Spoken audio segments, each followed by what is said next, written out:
Olá pessoal, meu nome é Davidson, eu sou pesquisador da Embrapa aqui em Palmas, Tocantins, e eu vim aqui para trocar uma ideia com vocês a respeito do uso de irrigação de pastagens, né? Então é mais com a intenção de de passar informações para uma tomada de decisão do produtor, do técnico, né? Então a gente vai começar a apresentação falando sobre a situação atual do uso da irrigação para produção de pastagens no Tocantins, né? E daí comparando o uso operacional versus o uso estratégico dessa tecnologia. Vamos entrar um pouco sobre o uso operacional da irrigação. Eu também vou vou relatar os resultados obtidos com o experimento que nós fizemos aqui de pastagem irrigada aqui no Tocantins e de que forma o clima pode interferir ou não na produção de forrageiros tropicais, para a gente chegar na etapa já final sobre o uso estratégico da irrigação. E por fim, vamos ver quais são os aprendizados que nós podemos obter aqui. Bom, a irrigação no Tocantins, né, como todos sabem, é um estado que tem a maior bacia inteiramente nacional, a bacia hidrográfica inteiramente nacional, que é a bacia do Araguaia-Tocantins, né? Então, aqui no estado nós temos uma abundância de recursos hídricos superficiais, porém isso daí ainda não é muito explorado por uma série de motivos, né? Então aqui o Tocantins, como todos sabem, tem 91% de seu território dentro do bioma cerrado e 9% dentro do bioma amazônico, né? Então, atualmente, segundo os dados do colega da Conab, o Marco, existem mais de 2.000 hectares de pastagens irrigadas por pivô central no Tocantins. Então, isso daí é um número bastante significativo e que representa 15% de toda a área irrigada por pivô central no estado, né? Então, esse levantamento ele deve ser publicado muito em breve, mas essas informações são de primeira mão, né? Então, boa parte desses empreendimentos com uso de irrigação estão associados a outra estratégia de intensificação que também vem crescendo muito no estado, que são os confinamentos ou semi-confinamentos. Então, a gente vai falar um pouco mais adiante a respeito do uso combinado dessas tecnologias e de que forma o produtor pode oportunizar os seus investimentos e tudo mais com a utilização conjunta dessas duas tecnologias, né? Então, a título de conhecimento também, o custo médio no investimento aqui para a instalação de sistema de pivô central e de aspersão convencional fixo aqui para o estado do Tocantins tem girado em torno de 15 mil para o pivô central e de 12 mil reais para o sistema de aspersão convencional fixo, né? Então são custos que devem ser considerados depois da análise de viabilidade financeira e tomada de decisão propriamente dita. Então aqui a gente, quando o produtor ou o técnico pensa no uso da irrigação, tem que pensar qual que é o objetivo, né? A irrigação ela pode ser utilizada para, primeiramente, na condição de cerrado, em que nós temos uma estiagem de quase 6 meses ou de 6 meses, né? Então o primeiro passo é o quê? Produzir forragem durante a estiagem, garantir o suprimento de alimento forrageiro, né, que é o alimento de mais baixo custo de produção para os animais, tanto para o sistema de pecuária de corte como de leite. Então, o primeiro momento é produzir forragem durante o período seco, durante a estiagem, né? Então, a gente consegue obter resultados bastante interessantes com o uso da irrigação, associado, é claro, à irrigação e outras tecnologias que a gente vai mencionar aqui mais adiante. Mas isso daí não passa do uso operacional da irrigação, né? Então, produzir forragem durante a estiagem é uma coisa, vamos dizer assim, elementar para o uso da irrigação aqui no estado. Então, a tecnologia de irrigação ela pode ser empregada de forma muito mais, vamos dizer assim, elaborada para a obtenção de melhores resultados. Como o quê? Como posicionar o produto em uma época de melhor preço, tanto a carne como o leite, ou o que for, né? Produzir intensivamente com valor agregado produtos diferenciados, carnes nobres, queijos especiais. A ideia disso é o que? Você está investindo em uma tecnologia que a gente falou no slide anterior, que tem um custo de até 15 mil reais por hectare. Então você não pode produzir vamos dizer assim, o termo pejorativo até, que é carne de vaca. Você não pode produzir carne de vaca, o que todo mundo produz, sendo que você tem um custo um pouco mais alto, um custo de produção, um investimento na tecnologia tem que ser pago com um produto que tem um valor diferenciado, né? Então, outro uso também para a irrigação que ela proporciona, que ela oferece como oportunidade, é o que? Acelerar ou antecipar a produção para obter melhores preços e aproveitar janelas de mercado. Isso daí é o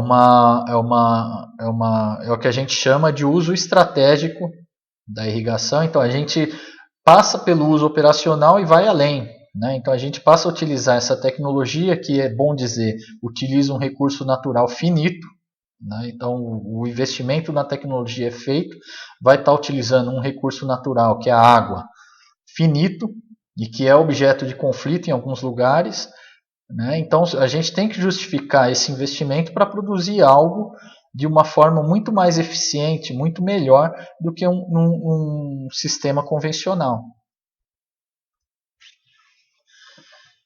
Passando para o uso operacional da irrigação, como eu disse, que é a mera produção de forrageira durante o período seco, que de mero não tem nada, é importantíssimo. Sem isso, muitos empreendimentos são inviabilizados. Então a boa notícia é que aqui no Tocantins, segundo os dados do projeto que a gente vai relatar mais adiante, é possível praticamente eliminar a sazonalidade de produção forrageira, mediante o uso da irrigação e adubação, pois não há limitação em relação a baixas temperaturas na maior parte do território, né? Então aqui no Tocantins a gente não vê o efeito da estacionalidade de produção.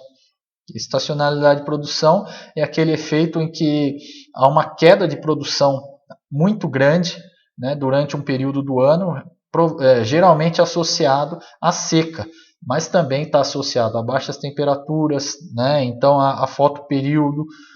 Então aqui a gente vê o período estacional muito bem marcado. Esse gráfico que eu estou apresentando aqui representa a média climática aqui da região de Palmas, né? Então a gente vê um acúmulo de chuva durante a estação, durante o verão principalmente, né? Chove cerca de 91% do volume total de chuva anual ocorre entre os meses de novembro e abril, né? Então aqui a gente observa muito bem no gráfico, eu coloquei aqui a temperatura máxima, a temperatura média, mínima, a chuva, e essa linha verde que é bastante interessante aqui é o que? A demanda estimada, a demanda hídrica das plantas forrageiras tropicais, né? Então que ela se mantém constante ao longo do ano.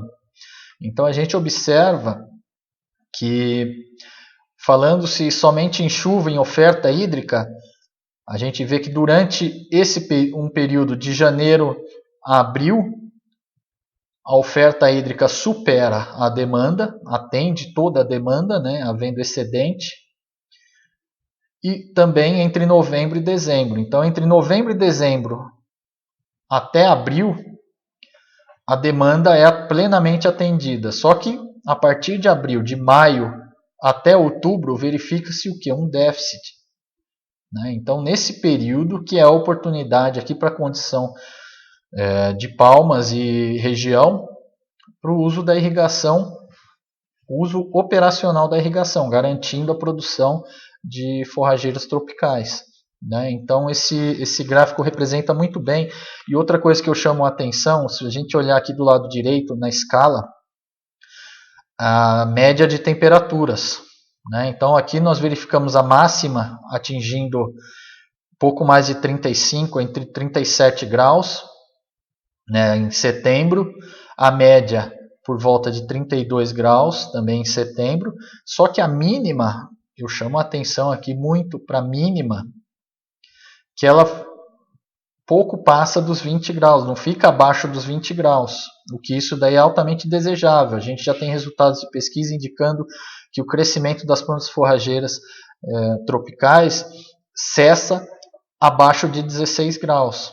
Né? Então, para algumas espécies, existem outras espécies mais adaptadas. Né? Então, abaixo de 16 graus, o crescimento é comprometido. Então, essas temperaturas não são verificadas aqui de maneira geral no estado do Tocantins.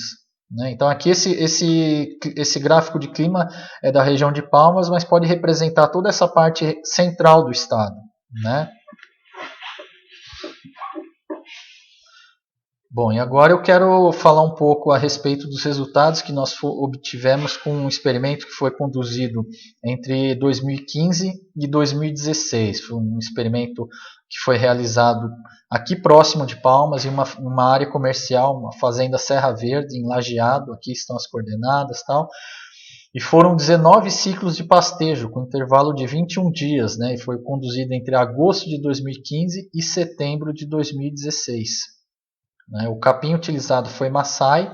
Aqui tem um link que vai ficar para vocês acessarem as informações do Massai, para quem quiser, tem uma referência aqui.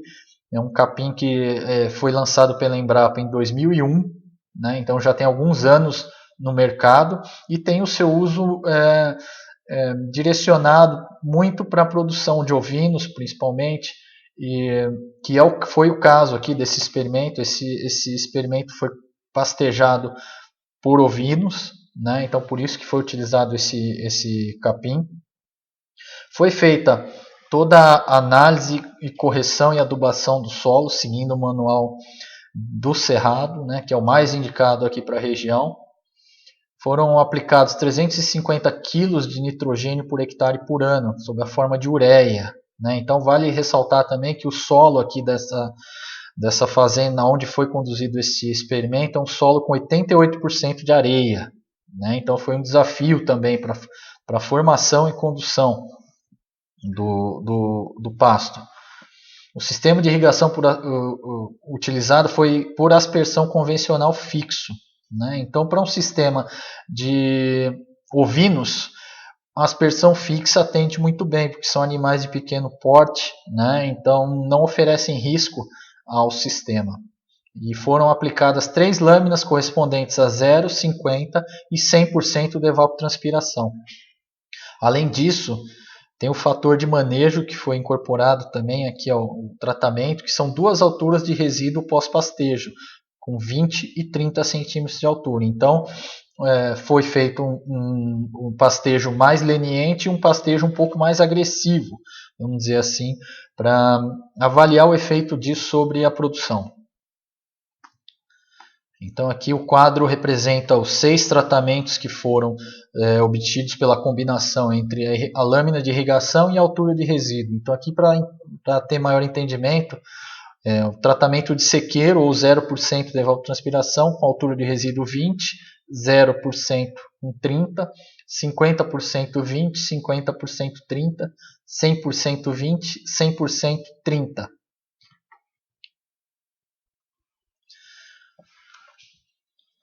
Então, com os resultados, a gente passou a questionar uma série de coisas. Né? Então, voltando às hipóteses iniciais que motivaram a condução desse experimento, primeiro, realmente aqui no Tocantins nós temos condições climáticas favoráveis para o desenvolvimento da irrigação para a produção de pastagens. Bom, então aqui a gente fez uma análise de alguns fatores climáticos. Começando pelo fotoperíodo, foi feita uma análise de correlação da produção forrageira, que a gente vê aqui do lado direito, que são quilos de matéria verde por hectare por dia, o acúmulo. Né? Então aqui a gente vê o acúmulo de produção forrageira, as barras verdes a produção irrigada e a barra amarela a produção de sequeiro. E a linha vermelha aqui do lado esquerdo, na escala do lado esquerdo, representa o fotoperíodo, que é o quê? Então a gente vê o efeito altamente significativo do fotoperíodo, inclusive sobre o manejo irrigado. Então quer dizer o quê? Que mesmo com o uso da irrigação, o efeito do fotoperíodo não é eliminado. Então é um fator que deve ser muito considerado na tomada de decisão. Então, em outros lugares, além do fotoperíodo, tem outros fatores, né? Então aqui a gente verifica o efeito altamente significativo do fator fotoperíodo. A gente vê que a duração do período de luz interfere enormemente na produção. O segundo fator analisado é a chuva, né? Então a disponibilidade hídrica por chuva interfere enormemente também no sistema na produção propriamente dita. Então aqui a gente vê de novo do lado esquerdo, que é o fator climático, e do lado direito a produção, né? Então o fator climático aqui no caso é a chuva.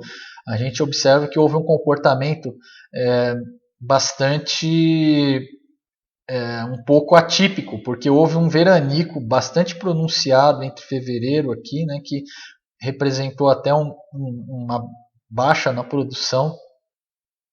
Durante essa época o experimento estava com um sistema de irrigação e manutenção, por isso que não foi, a oferta caiu tanto aqui, né? Então quem mexe com agricultura irrigada sabe que a época de manutenção do sistema é justamente durante o período de chuva, né, que a gente não vai, espera-se não utilizar o sistema, então são programadas as manutenções para quando chegar no período seco a gente está com tudo ok. Então aqui pegou a gente de surpresa e a gente vê que teve um impacto na produção.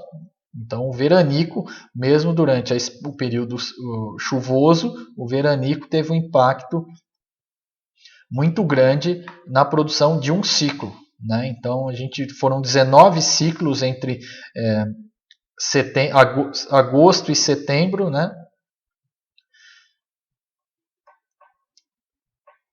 E a gente verifica que um dos ciclos foi severamente comprometido pelo veranico, né? Então a chuva tem um efeito altamente significativo na produção. Outro fator também que diz respeito à estacionalidade é a temperatura mínima. Então aqui a gente observa como a temperatura se comportou ao longo do período estudado, né? Então a gente obteve mínimas até de 11 graus, que foi numa região aqui, vamos dizer assim, serrana, é uma altitude um pouco maior do que a do Vale Central aqui do Tocantins, então apresentou esse efeito de baixa temperatura, né, que também esteve associado à baixa produção forrageira. Então, a baixa temperatura interfere o quê? Na fisiologia da planta, paralisa o seu crescimento, né? O meristema da planta entende que é preciso cessar o crescimento sob baixas temperaturas. Então, foi o que aconteceu aqui, né? A gente vê que os tratamentos irrigados apresentaram uma produção só que muito baixa.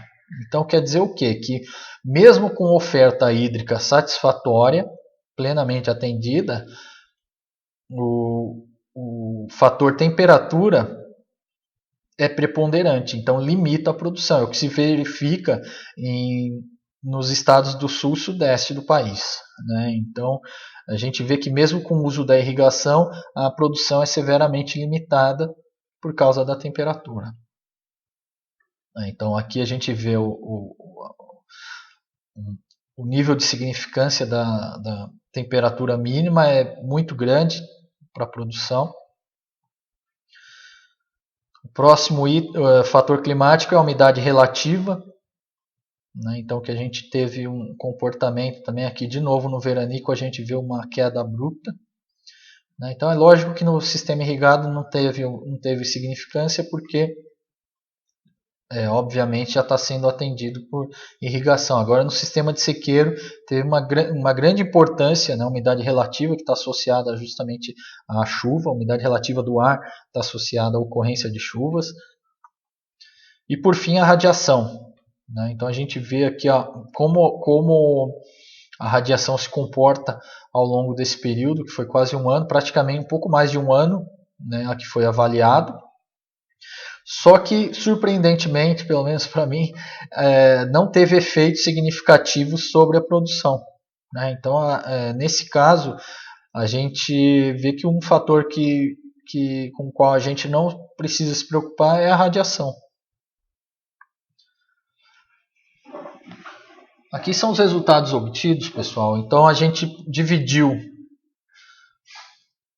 todo o período analisado, né, em quatro subperíodos, vamos dizer assim, entre junho e setembro, que seria o auge da seca, outubro, novembro, que seria o pré-chuva, né, pré-águas, dezembro e março, que seria águas, e abril, maio, que seria pré-seca, né? E aqui, por último, a gente vê a média ponderada, a produção média ponderada. Então, voltando aqui para o período seco.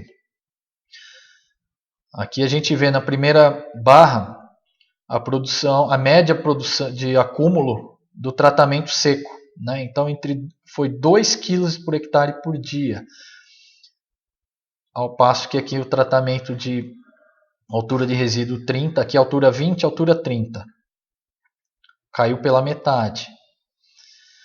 Na lâmina de 50% a gente obteve o que? 19 na altura de resíduo 20 e 15 na altura de resíduo 30.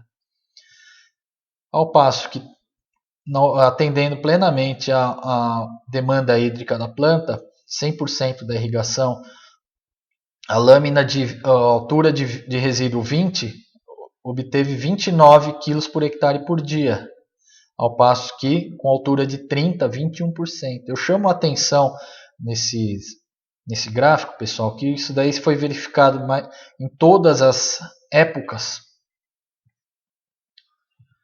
E de forma geral, aqui na média ponderada, a gente observa o quê? Um decréscimo muito grande somente com manejo, obtido através de um manejo mais leniente ou mais agressivo. Quer dizer o quê? Você manejando a 20 ou a 30 já tem um efeito bastante interessante. Isso quer dizer o quê? Quer dizer que o produtor precisa de conhecimento e não precisa de custo nenhum. Qual que é o custo de você manejar o pasto correto? Né? O custo envolvido nisso, né? Tem um impacto. O impacto é altamente negativo. Aqui a gente vê uma diferença de 9 kg por hectare por dia no tratamento de sequeiro, né? Então é um impacto muito grande. Então, se o produtor ainda não irriga, mais para frente a gente vai falar sobre isso, ainda não irriga, ele pode simplesmente adotar medidas de manejo que já tem um impacto muito grande no seu sistema de produção. Então aqui as médias estatísticas dos resultados, né? Então em período de seca a gente vê que o tratamento 100%, os dois tratamentos que utilizaram 100% da lâmina se diferenciaram significativamente dos demais, sendo que o tratamento de sequeiro com uma altura de resíduo de 30 foi significativamente inferior também aos demais. Período de outubro-novembro, que é o pré-águas, né, vamos dizer assim, o tratamento de 100% obteve melhores resultados, que é o auge da seca aqui na região do Tocantins, né? Então a gente observa que superou todos os demais. Durante as águas também. E finalmente no pré-seca, né? Então a gente viu que o tratamento utilizando 100% da lâmina altura de resíduo 20 se destacou dos demais durante todo o período. Né? Então isso daqui nos leva ao acúmulo total de quilograma de matéria secas por hectare por ano de 25, quase 26 mil quilos, 26 toneladas produzidas durante todo o ano com tratamento de lâmina de 100 altura de resíduo 20. Né? Então, considerando esse tratamento como referência de 100%, os demais produziram 19% menos, né, aplicando 100%, só que manejando, deixando a altura de resíduo 30%. Perda de 41% com tratamento de 50 e altura 30%, 32% 50 altura 20%, 62% de sequeiro altura 30% e 45% no sequeiro altura 20%. De novo, eu destaco aqui o efeito do manejo, pessoal. Então, se você não irriga, mas tem um manejo mais adequado, você está ganhando 17%. Então, a diferença aqui dá 17% de perda. Então, se você produz pasto, mas está deixando passar, você tem um risco aqui de perda de 17% a mais. Foi o que esse experimento demonstrou. Então, outra coisa importante, que é a distribuição da produção forrageira ao longo do ano.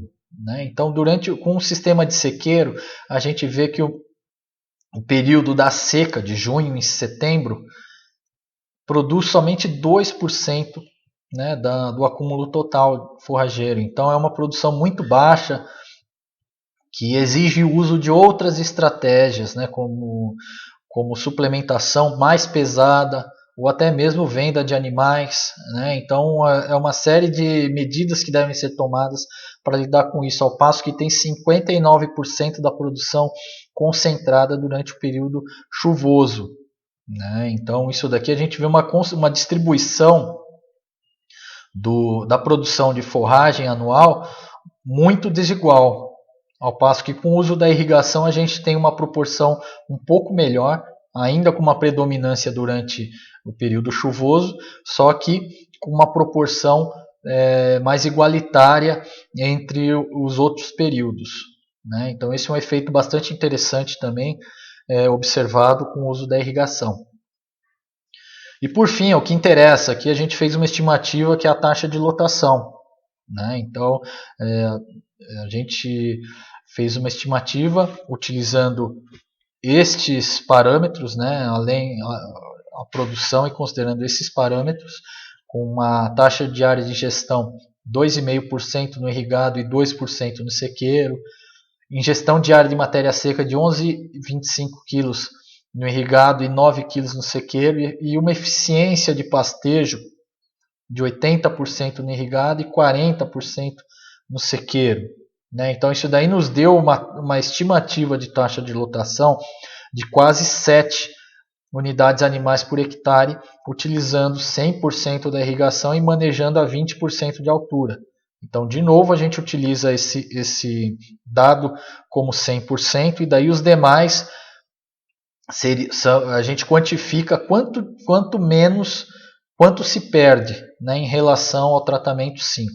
Né? Então a gente vê que no tratamento de sequeiro, e manejando a 30%, a média foi o que? 1,6 unidade animal por hectare. Então 77% abaixo do potencial atingido com o uso da irrigação.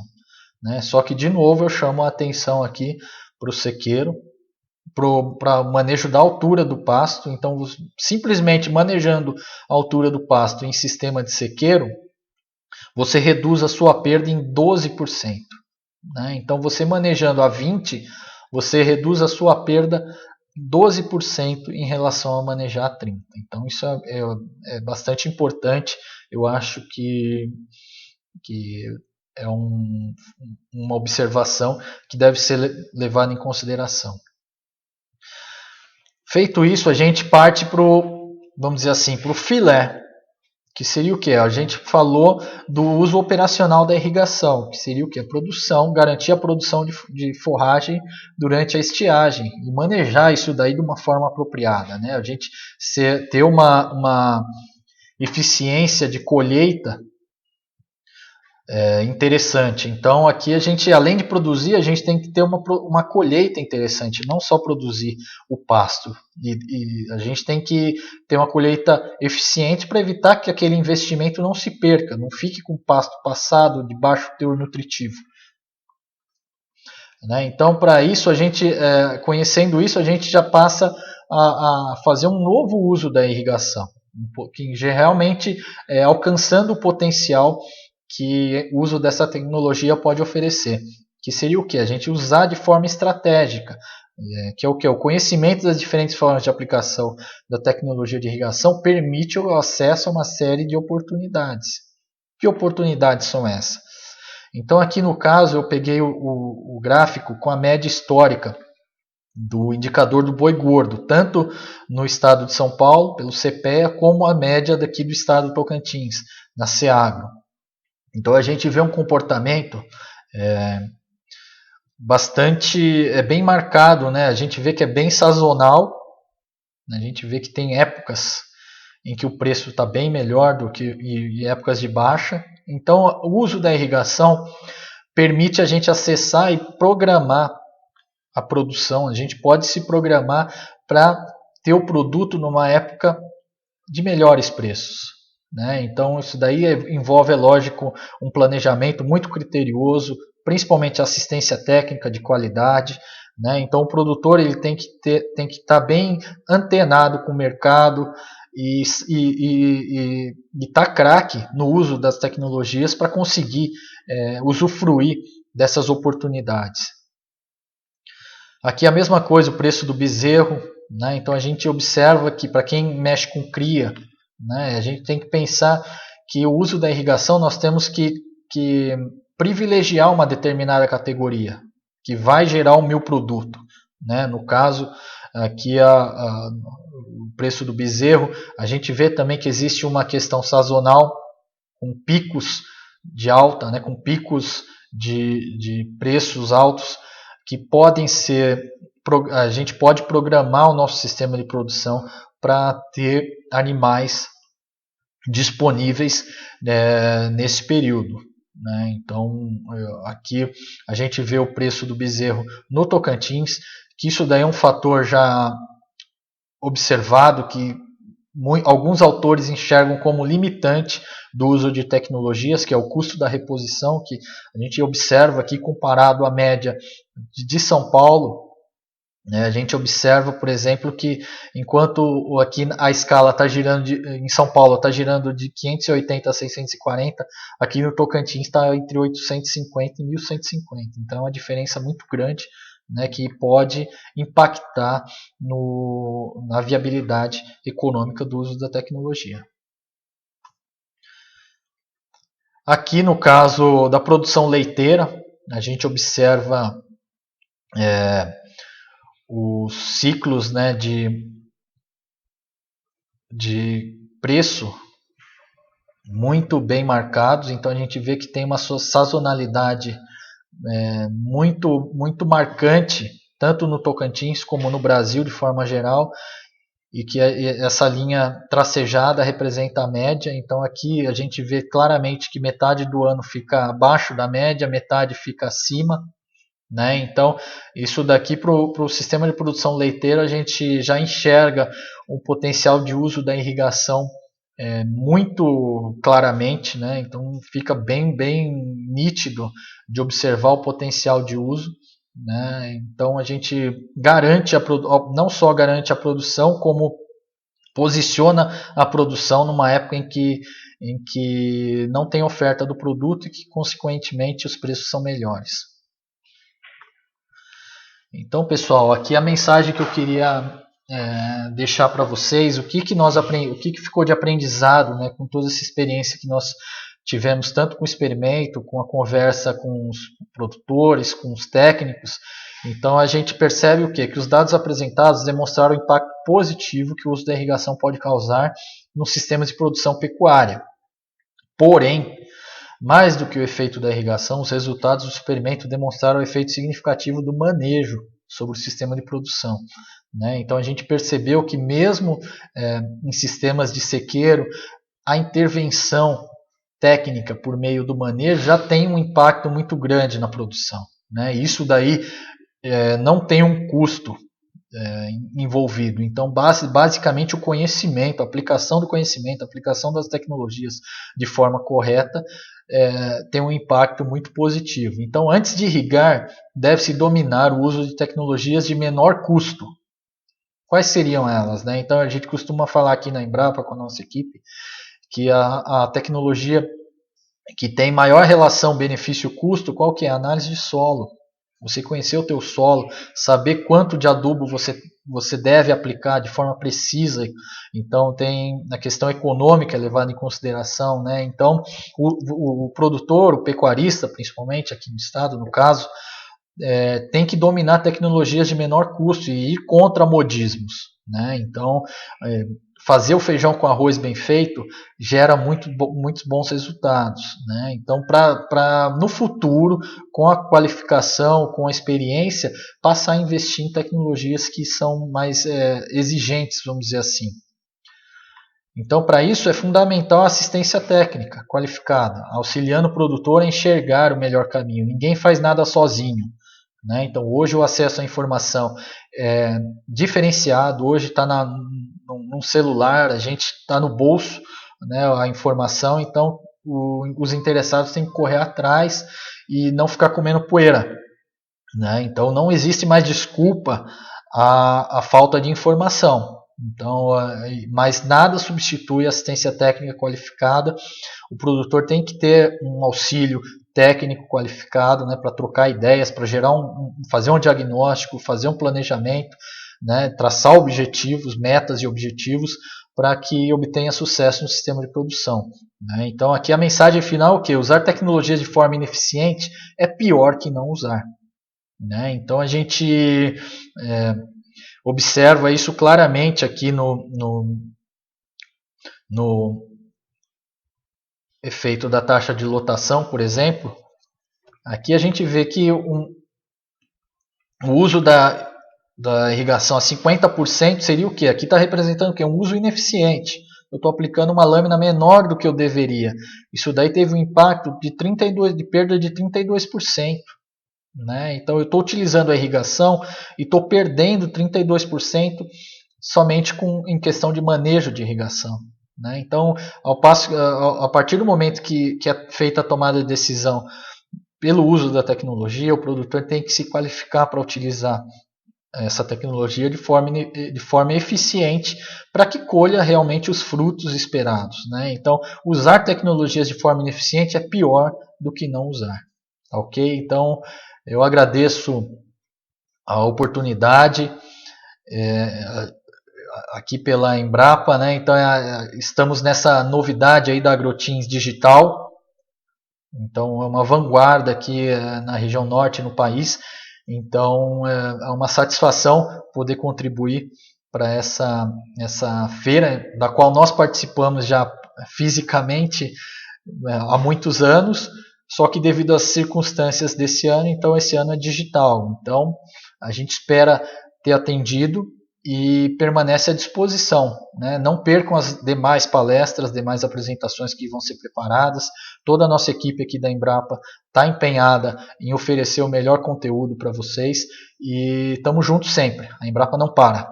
Obrigado.